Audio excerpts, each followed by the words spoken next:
ایک تو کہلاتے ہیں منفرد، ایک کہلاتے ہیں مفید، اور ایک کہلاتے ہیں مستفیض۔ منفرد کا مطلب ہوتا ہے یونیک۔ جب اللہ تعالیٰ کسی کو اپنی دوستی، اپنی ولایت عطا فرماتا ہے تو اب اس کی مرضی ہوتی ہے کہ وہ ولی بنانے کے بعد اس کی کہیں ڈیوٹی لگائے یا نہ لگائے۔ اچھا، اب اگر ڈیوٹی وہ کسی کی نہیں لگاتا تو پھر وہ جو بندہ ہے وہ دنیا میں پھر اس کے رہنے کا کیا فائدہ جب ڈیوٹی نہیں لگائی؟ ہے کوئی فائدہ؟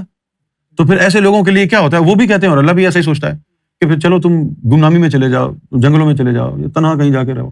وہ بس اللہ اللہ میں رہتے ہیں، صبح شام ان کا کام یہی ہے، اللہ کو دیکھنا، اللہ سے باتیں کرنا۔ وہ منفرد ہوتے ہیں، ان کی ڈیوٹی ویوٹی نہیں ہوتی ہے۔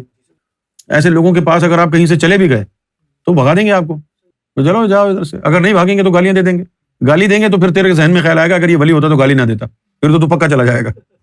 اگر یہ ولی ہوتا تو سنیما میں فلم نہ دیکھ رہا ہوتا۔ یہ لوگوں کے اپنے اپنے اسٹینڈرڈ ہیں نا۔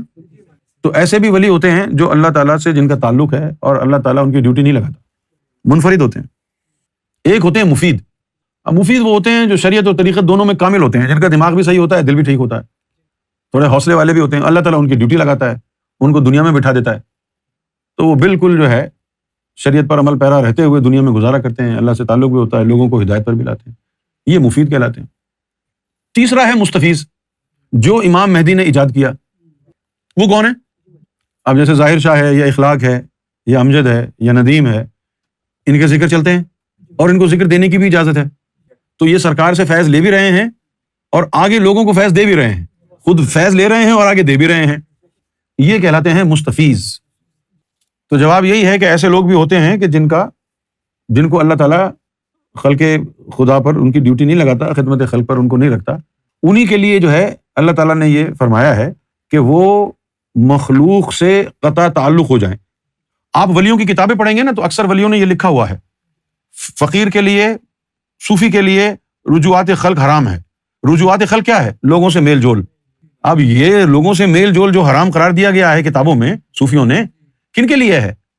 جن کو اللہ اپنے تئیں رکھنا چاہتا ہے، گمنامی میں رکھنا چاہتا ہے، ان کو منع کیا ہے تم مخلوق سے رابطے میں نہیں رہنا، تم بس ہم سے تعلق رکھو۔ یہ عام آدمی کے لیے نہیں ہے۔ عام آدمی کے لیے ہوتا تو پھر رسول اللہ صلی اللہ علیہ وسلم نے رجوعات خلق کیوں کی؟ تو یہ ڈیوٹی والوں کے لیے نہیں ہوتا ہے۔ یہ منفرد کے لیے قول آیا کہ خلق خدا سے دور رہو، رجوعات خلق میں نہ پڑھو۔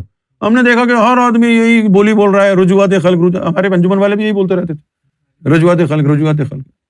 کسی کے پلے کوئی روحانیت نہیں پڑی۔ اچھا، رجوعات خلق کی تعلیم بھی دے رہے ہیں ہمیں، پھر یہ بھی کہہ رہے ہیں کہ لوگوں کو مشن بتاؤ، لوگوں کو ذکر دو۔ ابے لوگوں کو کیسے مشن بتائیں گے جب لوگوں سے ملیں گے ہی نہیں تو؟ رجوعات خلق نہیں، لوگوں کو میں نے دیکھا ہے کہ بس چرب زبانی ہے، پتہ نہیں ہے کہ مطلب کیا ہے اس کا۔